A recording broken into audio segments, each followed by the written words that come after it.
Today we're going to be talking about other types of equations, and this is in 1.6.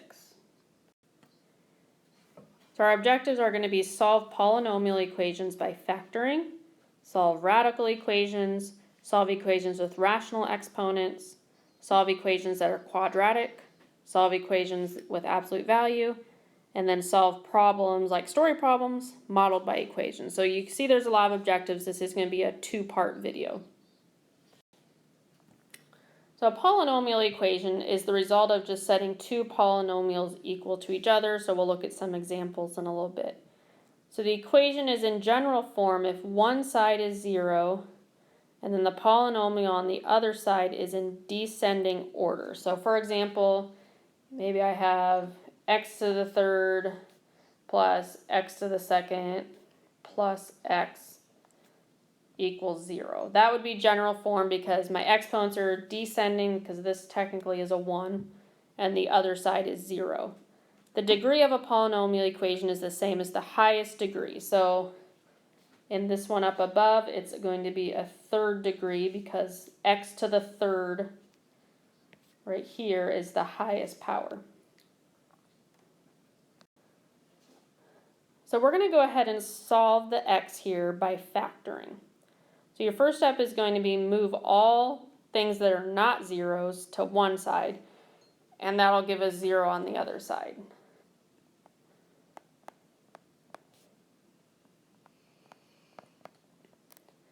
So since I'm going to want this in descending order of powers and my x to the fourth is bigger, I'm going to move this one over here by subtracting it.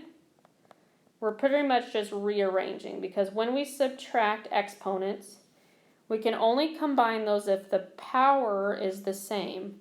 One of these has an x to the fourth, one has an x to the second. So technically one of those is apples, one of them is oranges. We cannot make an apple orange out of it. So we just have to leave it as 3x to the fourth minus 27x to the second. Now I have nothing left on the other side, so I do get a 0 on the other side. And now I'm going to factor that. So factoring means you can pull out something like a factor tree. You can pull out the greatest divisor. So if I look at both of these, both of them are divisible by 3. And then you want to think of what's the maximum amount of x's I could take out of both. Well, they both at least have 2 x's, x to the second. So if I take that out of both of those, if I take that out of this, I'm left with 2 x's left over. So x to the second. If I take 27 divided by 3, I'm left with 9.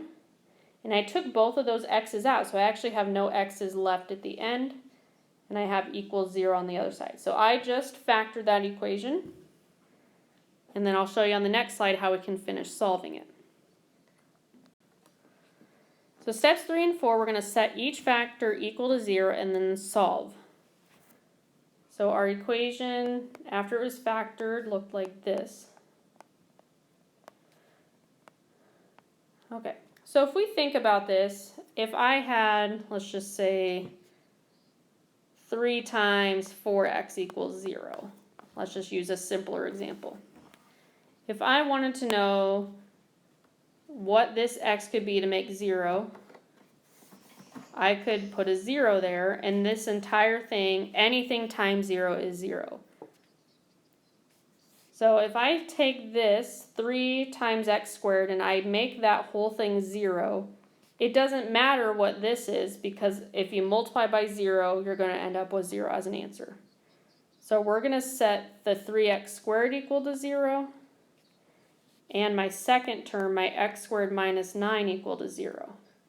Because if either one of those quantities here equals 0, and you can see parentheses mean multiply, anything times 0 is going to give me a 0 result over here. So we're going to find out what possible options for x do we have. So if I go ahead and try to solve this, I can divide by 3. 0 divided by 3 is still 0. Something squared is 0. So the opposite of squaring something is taking the square root, but the square root of 0 is still 0. So one option for x would be 0. That means if I put in a 0 right here, or a 0 right here, I'm going to end up with a 0 for an answer because of that multiplication property. So if I try this equation, I'm going to add the 9 over. X squared equals 9. Something squared is 9. So if I take the square root of that, that pretty much cancels out these symbols. So I'm left with x equals, the square root of 9, you have to be careful here, could be a positive 3 or a negative 3. Because if I did 3 times 3, that is positive 9. But if I do negative 3 times negative 3, that is also positive 9. So a shortcut way, you could write it like this. Or you can say x equals a positive or negative 3. That's a shortcut way to write it. So that means if I put in a 3 right here, 3 squared is 9. 9 minus 9 is 0. So it doesn't matter what this is right here, because I have that whole thing times 0, I'm still going to get 0 over here. So once you have it factored, you set all your terms equal to 0, and that'll give you all your possible x's that'll make this equal 0. Okay, now we're going to check, and I just want to show you why this works. So we said one of our x's was 0. One of them was positive 3, and our other option was negative 3. And I'm not going to check all of these in future slides, but I want to show you how this works in the first one. So if I do 3 times 0 to the 4th equals 27 times 0 to the 4th, you should get both sides equal 0, because 0 to the 4th is 0. So I'm going to get 0 equals 0. So that checks out. For this one, I'm going to do x is 3 was one of our options. And this one we said x is 3 is an option. So if you do 3 to the 4th, that is 81 times 3. And then 3 to the 2nd is 9 times 27. So we want to see if both of those sides equal each other. So that's 243, and the other side is 243. So that means this one works, and we already said this one worked. Let's try one more. So negative 3 to the 4th. So I'm going to have 3 times negative 3 to the 4th, then 27 times negative 3 squared. So negative 3 to the 4th means negative 3 times negative 3 times negative 3 times negative 3, which still ends up being a positive 81. The negative 3 squared means negative 3 times negative 3, which is 9. And you notice we're back to the same thing we had over here. So that is why both the positive and the negative 3 work. So all three of those did make our equation true. So we solved it correctly. It actually has 3 different solutions. Okay, this one has a little more involved. Your first step, you're going to move all the non-zero terms, anything that's not a 0, to one side to get 0 on the other side. So I moved this one over and moved this one over by subtraction. So that's how I ended up with this equation. Now we're going to factor. So when you have 4 terms, you're going to want to put it into chunks. So let me separate this into 2 different colors.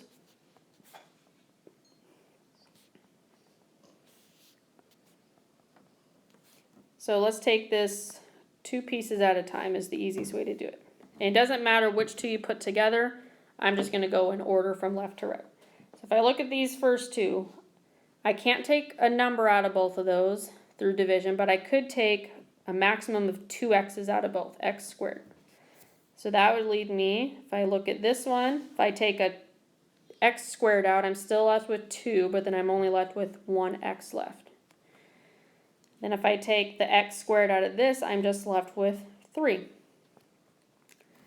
Okay, now I have a negative 8x minus 12. So I could actually divide both of those by a negative 4. If I take negative 8x divided by negative 4, I'm left with positive 2x. If I take negative 12 divided by negative 4, I'm left with positive 3. And the reason I took a negative 4 out is because now you can see I have something that matches. They have to have a match in there somewhere. So now I have this term I can make into one of my binomials. Then my 2x plus 3 I'm going to make into my other one. So that's factoring by grouping is what that is called. And we'll go ahead and finish solving this on the next slide.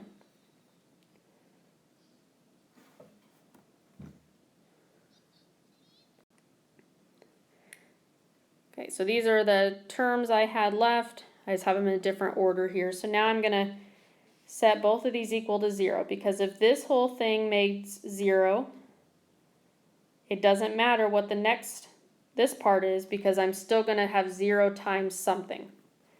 So let's see, if I set 2x plus 3 equals to 0, what does that mean the x is? Well, if I solve that, I get negative 3 on that side, divided by 2.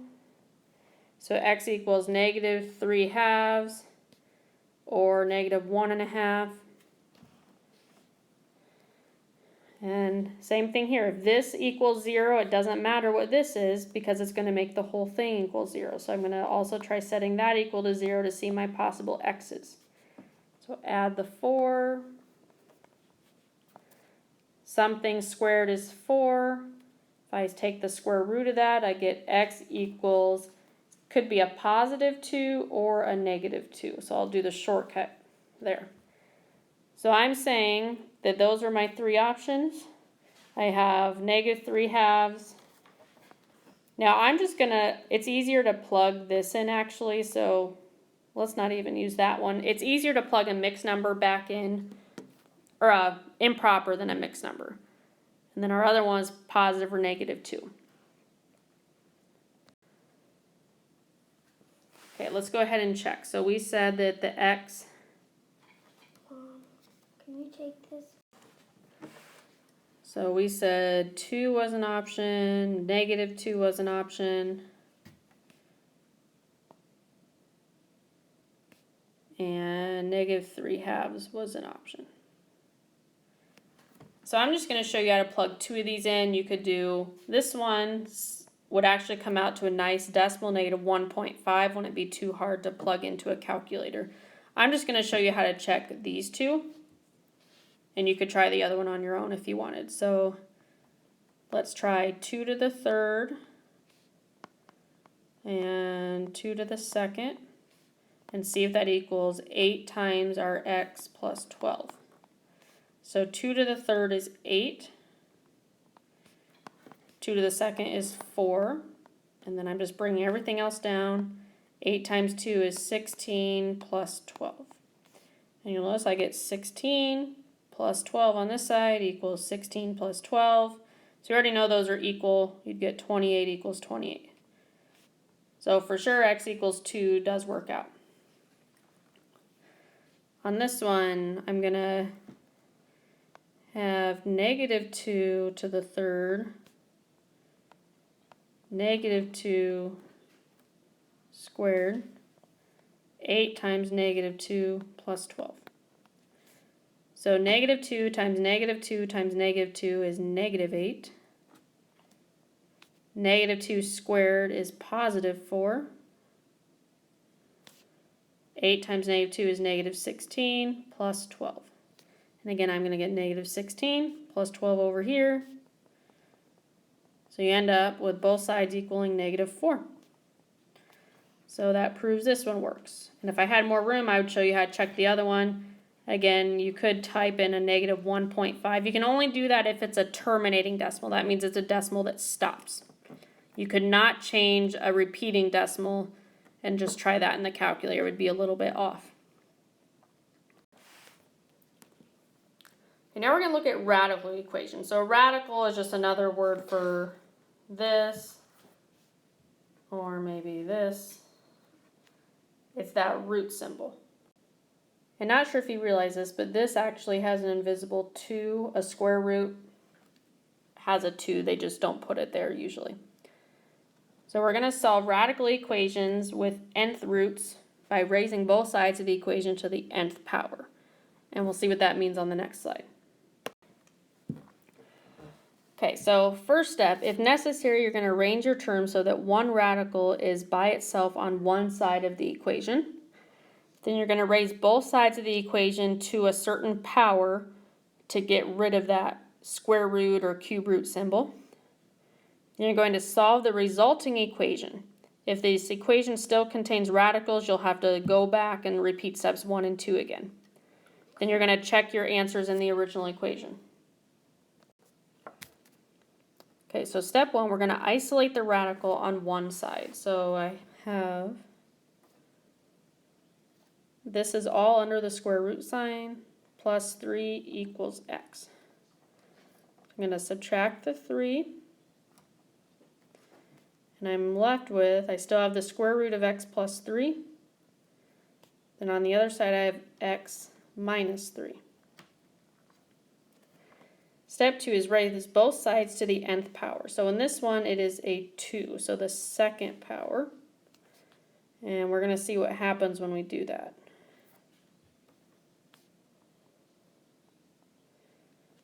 Okay, so when you raise something to the same power that's in the radical, it's going to cancel out all of these symbols. So you're just left with x plus 3. So that's why we do that step. Then on this side, we have x minus 3 squared.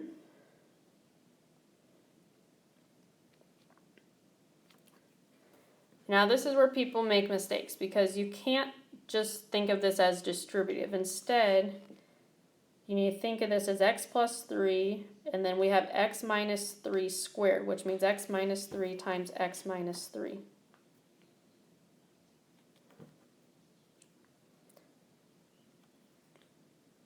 And we'll finish this part on the next slide. So we had x plus 3 equals x minus 3 times itself. So we reviewed FOIL in a previous video, so if you remember, you have to do the distributive with the first term here. So I have x times x is x squared. X times negative 3 is negative 3x. And then I need to do my distributive with the second term. So I have negative 3 times x is negative 3x. Negative 3 times negative 3 is positive 9. So now let's combine any like terms. A club. Negative 3x minus negative 3x is minus 6x. Bring down your plus 9. Okay, now I still have some more things I can do. So if you remember, we have to make one of the sides equal 0. So I'm going to move this over, and I can combine it with this. And I can also move my minus 3 over and combine it with my positive 9. So these are gone, so I'm left with 0 on that side. Then I have x squared. This is like a negative 1, so I have negative 7x's now. 9 minus 3 is positive 6. Okay, so that is my rearranged equation, and on the next slide we'll try to remember how to factor that out.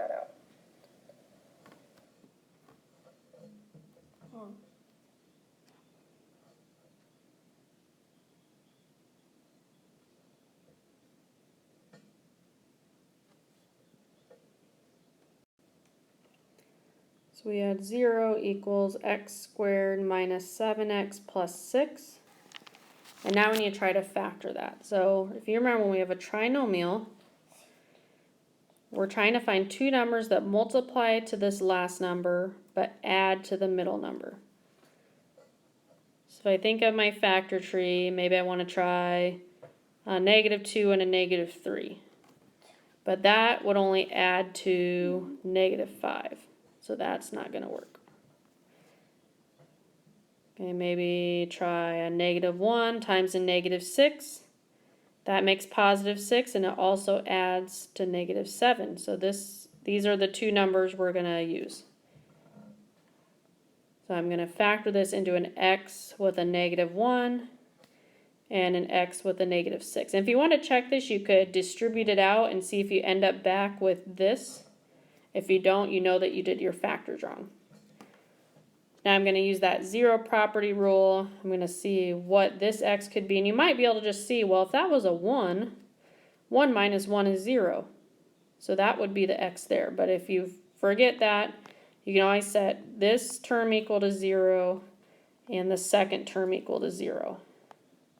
But either way, you're going to see that this would be a 6 and the other one would be a 1, because if you add those over,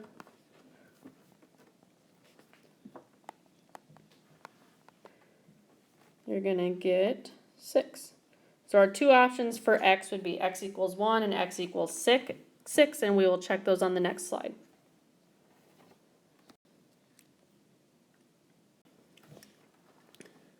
Okay, so we want to know, could x equal 6 and could x equal 1?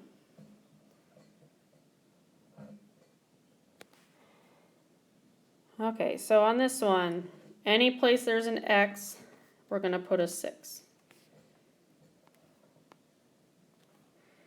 So the square root of 6 plus 3, that would be the square root of 9.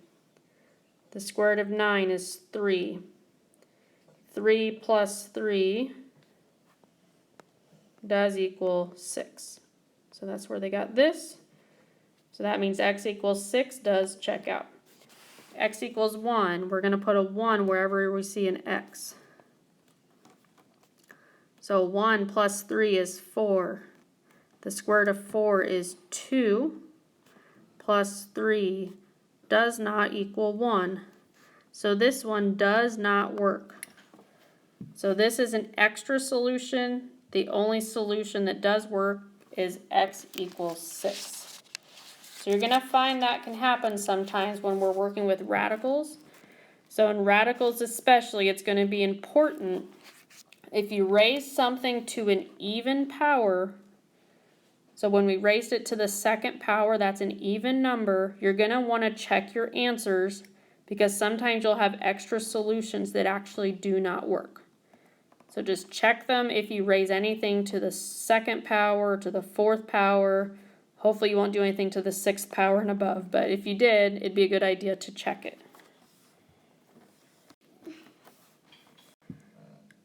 Okay, I wanted to throw in another slide to review FOIL. That stands for first, outer, inner, last. I just think of it as double distributive property. And you're going to see why we're reviewing this in a little bit. So x plus 3 squared means x plus 3 times x plus 3. We already did one like this earlier, but the one below is going to be a new type. So x times x is x squared. X times 3 is positive 3x. Then 3 times x is another positive 3x. 3 times 3 is positive 9. I can put these 3's together to get 6x's. Bring down everything else. I cannot combine anything else. So that is how I would FOIL that out. So this is the opposite of factoring. We just tried factoring this to get to our x plus 3 squared. So FOIL is the opposite of factoring. You're distributing it out. So now this next one, we need to be careful. So we have the square root of x plus 4 plus 1, and we're squaring that. We're multiplying it by itself. Okay, so let's go one at a time here.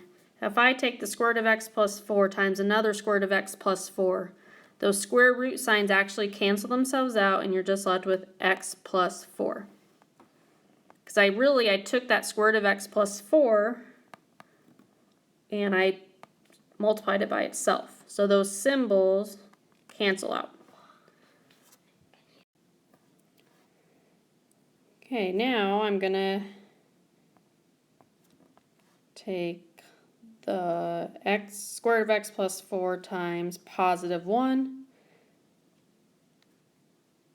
And that would be 1 times x plus 4 square root.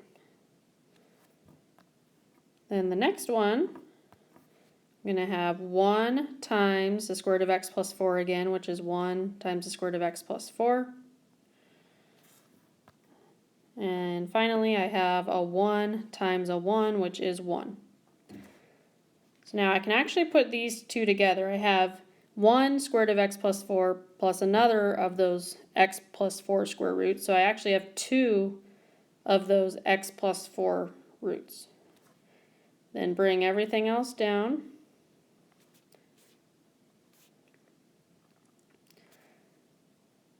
Simplify. That would be, I can put the 4 and the 1 together. So I have x plus 5 now.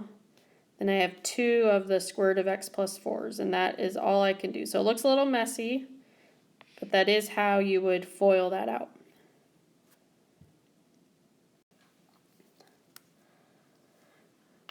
Okay, this next one, we have 2 radicals, so we're going to try to figure out how can I solve for this. So we said that you're trying to get one of the radicals alone on one side. So your first step, I'm just going to move this one over to the other side. And you have to move the whole thing as one unit.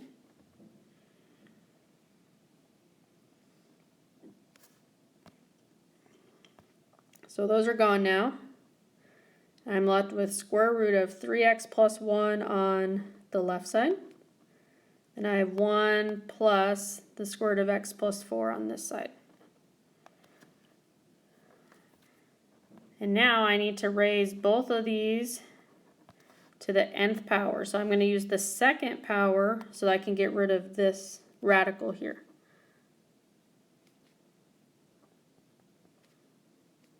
Raise that to the second power and raise this whole thing to the second power.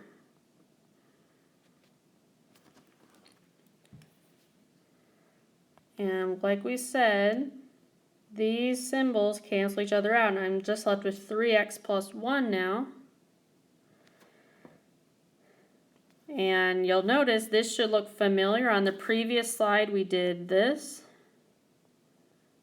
which is the same thing, it's just rearranged. So we already solved that, and we had x plus 5 plus 2 times x plus 4. So we did that on the previous slide. That's what we ended up getting. So now let's go ahead and try to put things together. The tricky thing here is we still have a radical, so we have to go back to step 1. We're going to isolate a radical on one side. So we're going to do that on this slide. I had 3x plus 1 equals x plus 5 plus 2 square root of x plus 4.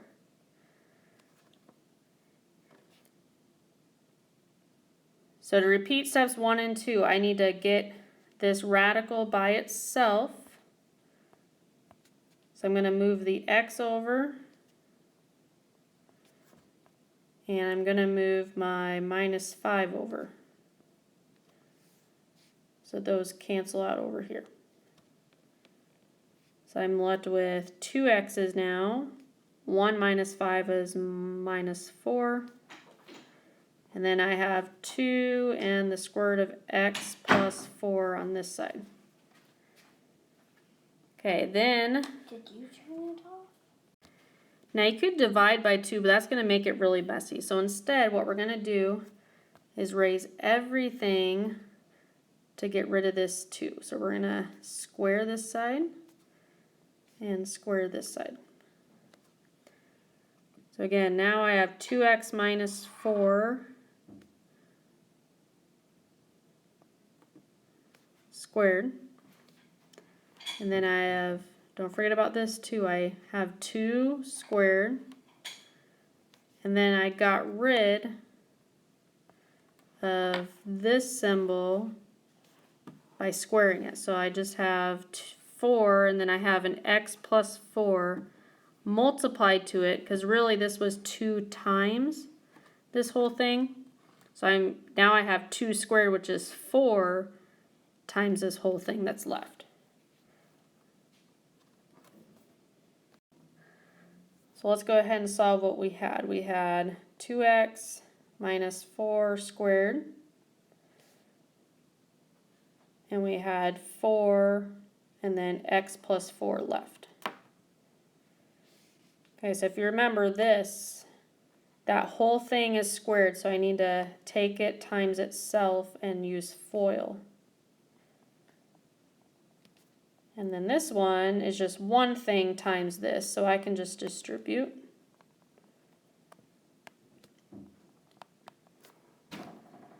And let's go ahead and keep going. So I have 2x times 2x would be 4x squared. 2x times negative 4 is negative 8x. Negative 4 times 2x is another negative 8x. Negative 4 times negative 4 is positive 16. Equals 4x plus 16. Remember, I'm trying to get this to equal 0 on one side. So I need to move this x over. Or actually, let's put these together first. That's going to make it a little easier.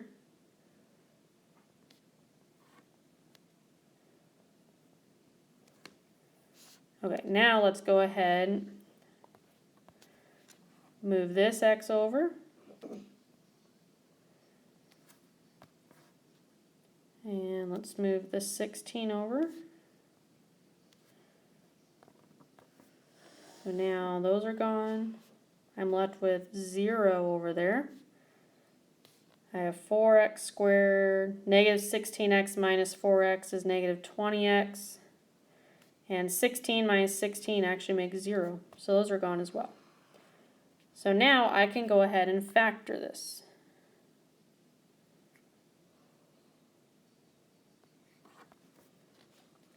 If I look at here, both of those I could pull a 4 out,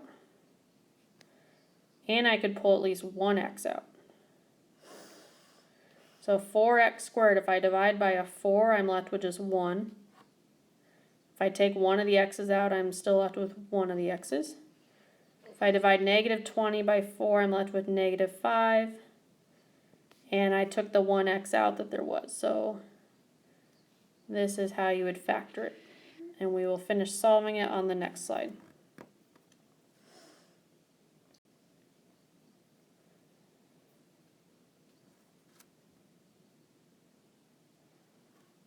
Okay, so I'm running out of a little bit of room here from the last slide, so I'm going to finish what we were factoring.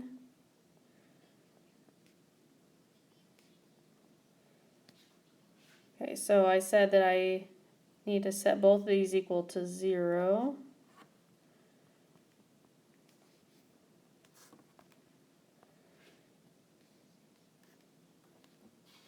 And I'm just going to write x minus 5 because the 1 doesn't really matter in front of it. So I can divide by 4.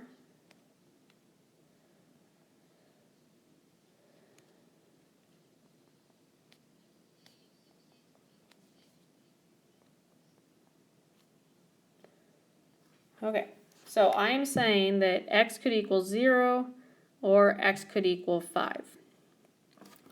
So now I need to plug those in and see if both of these work. So here's the equation I'm going to try to plug it back into. So let's try the 0 first.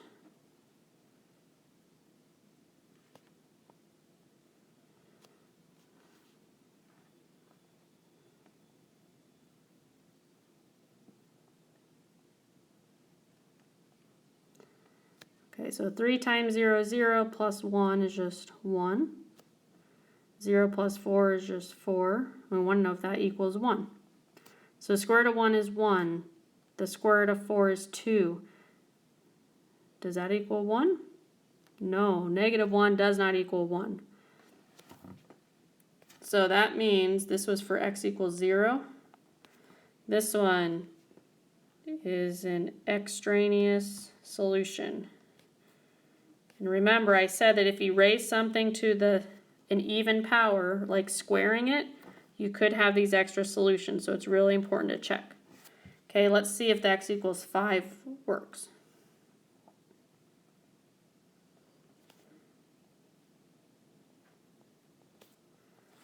So I'm plugging in 5s for all the x's.